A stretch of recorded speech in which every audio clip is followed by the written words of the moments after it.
Question number 17, chapter Port and CPM. Find critical path for the following project.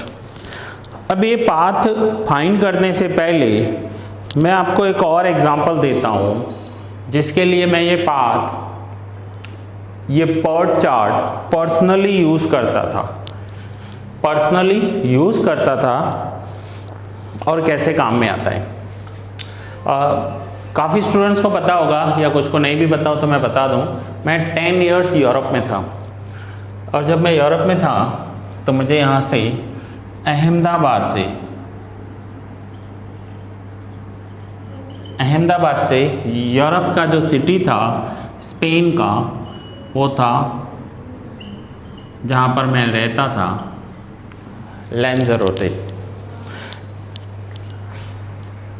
10 years मैंने यहाँ पर निकाले हैं। थोड़ा सा आगे लिख देता हूँ ताकि आप समझ पाओ क्लियरली। अब मुझे अहमदाबाद से लैंज़ारोटे तक पहुँचना है। अब अहमदाबाद से लैंज़ारोटे तक पहुँचने के लिए अहमदाबाद से फ़्लाइट नहीं होता था। उस टाइम पर अहमदाबाद से फ़्लाइट नहीं होता था। तो सबसे पहले मुझे अहमदाबाद से मुंबई जाना होता था। अहमदाबाद से मुंबई, तो ये मेरा एक पाथ हो गया, अहमदाबाद टू मुंबई। अब लैंज़ारोटे जो है वो स्पेन का एक सिटी है, तो उसके लिए जैसे मुंबई हमारा कैपिटल है तो यहाँ का कैपिटल था मैड्रिड, तो मुझे पहले मैड्रिड पहुँचना होता था और मैं मैड्रिड से लैंज़ारोटे जाता था। अब मुंबई से मैड्रिड की कोई डायरेक्ट फ़्लाइट थी ही नहीं, तो क्या करना पड़ता था, मुझे स्पेन के कोई नज़दीकी सिटी, ये मैड्रिड जो है ये स्पेन का कैपिटल है, ठीक है, यहाँ तक पहुँचना है और फिर लैंज़ारोटे तक पहुँचूँगा। अब मुंबई से स्पेन की मैड्रिड की कोई डायरेक्ट फ़्लाइट नहीं होती थी, तो मुझे स्पेन के किसी नज़दीकी सिटी में उतरना पड़ता था, कंट्री में उतरना पड़ता था।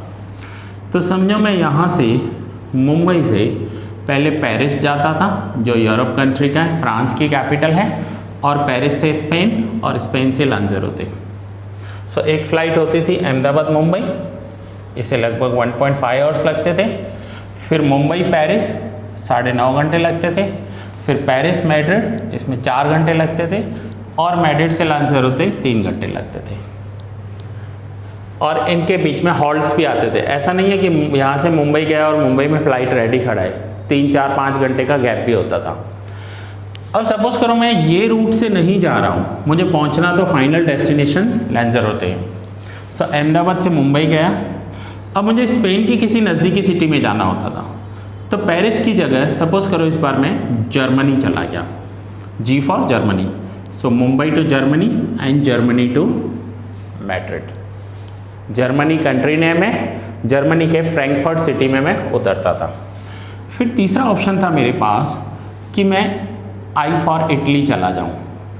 इटली का एक सिटी था मिलान उतरता था। तो मुंबई से इटली गया, इटली से स्पेन गया। कितने सारे ऑप्शंस हैं हमारे पास। मैं फ्रांस से जा सकता हूं, पेरिस से, इटली से जा सकता हूं, जर्मनी से। ऐसा क्यों होता था? क्योंकि डायरेक्ट जो डिस्टेंस था ना बहुत बड़ा था, और इस डिस्टेंस को कवर करने के लिए 2 फ्लाइट चेंज करने पड़ते थे। नेक्स्ट एक और ऑप्शन था मेरे पास कि मैं स्पेन की किसी नज़दीकी सिटी में नहीं जाऊँ, मैं मुंबई से थोड़ा आगे चला जाऊँ। तो मुंबई से आगे आता है दुबई, यहाँ पर दुबई। सो दुबई पहुँच जाऊँ और फिर दुबई से मैड्रिड की फ़्लाइट मिल जाती थी। लेकिन इसमें क्या होता था, ये वाली जर्नी 4 आवर्स की हो जाएगी और ये वाली जर्नी 9 आवर्स की हो जाएगी। जैसे यहाँ क्या होता है 9.5 और 4, तो यहाँ 4 और 9.5। अब फाइनली देखो ये आपका एक पार्ट ही है। फिर यहाँ पर मैं क्या कैलकुलेट करता था कि अहमदाबाद से मुंबई 1.5 आवर्स, मुंबई से पेरिस 9.5 घंटे, पेरिस से मैड्रिड 4 घंटे, मैड्रिड से लैंज़ारोटे 3 घंटे, और फिर उनका अमाउंट कैलकुलेट करता था कि टिकट के फेयर क्या हैं। सो ये हमें पार्ट बताता है कि हमारा ओरिजिन, इसे ओरिजिन कहेंगे जहाँ से हम स्टार्ट करते हैं, और ये हमारा फाइनल डेस्टिनेशन है जहाँ हमें पहुँचना है। बट यहाँ पहुँचने के लिए कितने सारे रास्ते हैं। अच्छा, ये मैंने आपको दुबई बताया, यहाँ से एक और ऑप्शन था, दैट इज़ कतार। कतार, ये भी एक अरबिक कंट्री है और इसका एक सिटी है दोहा, मैं दोहा में उतरता था, फिर दोहा से मैड्रिड का फ्लाइट मिल जाता था। सो मेरे पास पहुंचने के लिए कितने सारे ऑप्शंस हैं, हर एक के आवर्स अलग, हर एक का टिकट अलग, हर एक के चार्जेस अलग। ये तो मैंने फ्यू आपको एग्जांपल्स दिए हैं, मैनी मोर कैसे होंगे, एक और ऑप्शन देता हूँ।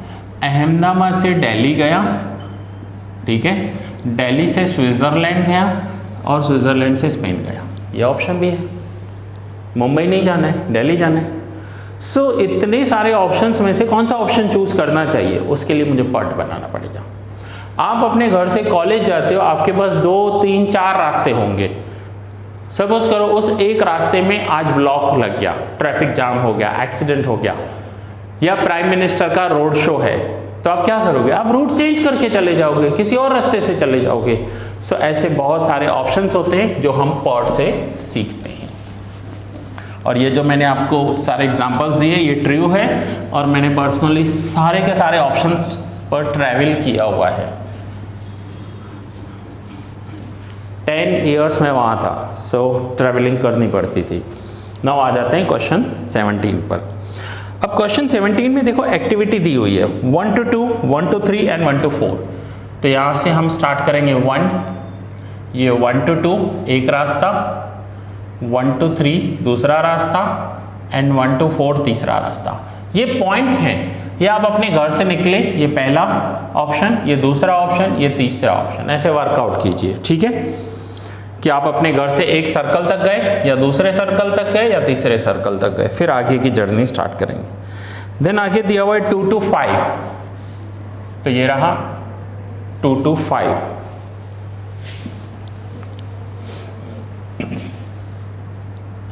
5, देन 3 to 7, 3 to 7, तो 7 थोड़ा सा आगे ले लेते हैं।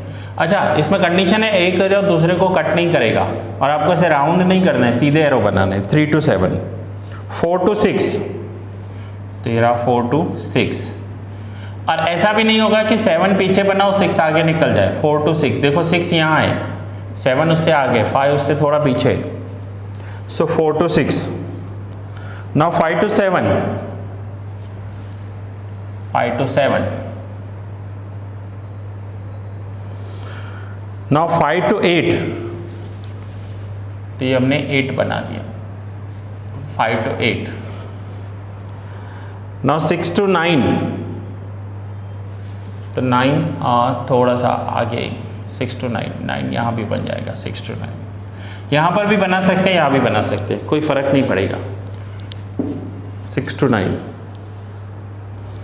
Then 7 to 10, 8 to 10 and 9 to 10, तो 10 एक ऐसी जगह होना चाहिए जहां पर तीनों कंफर्टेबल आ जाए, तो 7 to 10,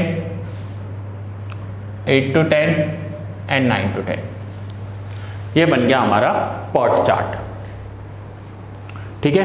अब इनके टाइम में 1 to 2, 1 to 2 एक्टिविटी में 12, सपोज करो ये आवर्स है, दिया नहीं हुआ है, आवर्स होंगे या डेज होंगे, तो 12 आवर्स लग रहे हैं।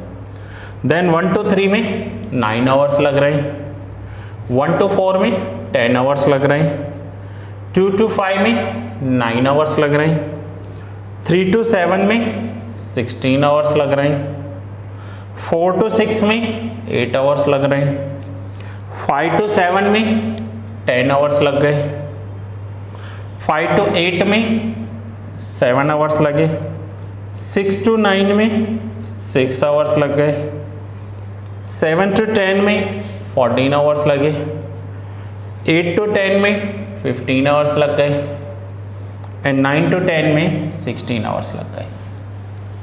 तो ये हो गया हमारा पॉट चार्ट। अब 1 पॉइंट से लेकर 10th पॉइंट तक पहुंचने के हमारे पास रास्ते कितने हैं, पाथ जिसे कहेंगे। So first is P1। P1 में है 1, 2, 5। अब 5 में से 2 हो रहे हैं तो दोनों लेंगे, पहले ऊपर वाला ले लेते हैं। 1, 2, 5, 8, 10, तो 1, 2, 5, 8, 10 ये रास्ता है। और इस रास्ते के लिए हमें टाइम कितना लगेगा, तो time 12 plus 9 plus 7 plus 15 43। Now P2 दूसरा ऑप्शन क्या है? तो पहले 1 लिया है 1 से 2, तो वो दोनों ऑप्शन उसके पूरे कर लेंगे। 1 2 5 7 10 1 2 5 7 10। देखिए पहले 1 2 5 8 10 लिया, 1 2 5 तक सेम है। अब यहाँ से दो ऑप्शन है तो दोनों कवर करेंगे, एक 8 to 10 दूसरा 7 to 10। तो यहाँ पर है 1 2 5 7 10। तो टाइम 12 9 10 एंड 14 45। जो सबसे ज्यादा टाइम होगा ना जिसमें लगेगा वो हमारा क्रिटिकल पाथ हो जाएगा। देन 1 3 7 10 1 3 7 10 और इसमें टाइम कितना लगेगा? 9 16 एंड 14 39। देन 1 4 6 9 10 1 4 6 9 10 और इसमें टाइम 10 8 6 एंड 16 कितना? 40। अब ये सारे के सारे पाथ हो गए, सारे के सारे ऑप्शंस हो गए हमारे, ठीक है। अब हमारा आंसर होगा कि क्रिटिकल पाथ हमें चाहिए। Critical path, critical path means longest path. सबसे लॉन्गेस्ट पाथ कौन सा है? P2। कौन सा? 1 2। सबसे लॉन्गेस्ट पाथ हमारा है P2 1 2 5 7 10 एंड टोटल टाइम कितना लग रहा है? टोटल टाइम 45 आवर्स या 45 डेज। सो देखिए 1 2 5 7 10 ये क्रिटिकल पाथ है और टोटल टाइम 45। तो ये है ऑप्शन। सपोज कर लो ये आपका घर है 1 और ये 10 आपका कॉलेज है या आपका ऑफिस है। सो आपके पास घर से 3 रास्ते निकलते हैं। आप लेफ्ट में चले जाओ, आप राइट में चले जाओ, आप सीधे चले जाओ। फिर अगर आप लेफ्ट में गए तो आगे एक और सर्कल आएगा, वहां से 2 ऑप्शन है। सीधा गए तो सीधा सीधा ऑफिस पहुंचना है, राइट से गए तो राइट से जाकर आगे पहुंचना है। सो ये सारे ऑप्शंस हैं जिसे हम पाथ कहते हैं, एक्टिविटी करने का पाथ। सो स्टूडेंट्स होपफुली आज इस चैप्टर का कंसेप्ट आपको अच्छे से समझ में आया होगा। पहले दिन भी मैंने आपको एग्जाम्पल दिया था, आज भी एक नया एग्जाम्पल दिया। आज का एग्जाम्पल जो है वो तो लाइव है, प्रैक्टिकल है, मेरी लाइफ का है। सो ये लेक्चर मैं यहाँ पर ही पूरा करता हूँ। नेक्स्ट लेक्चर में कंटिन्यू करेंगे आगे के सम्स।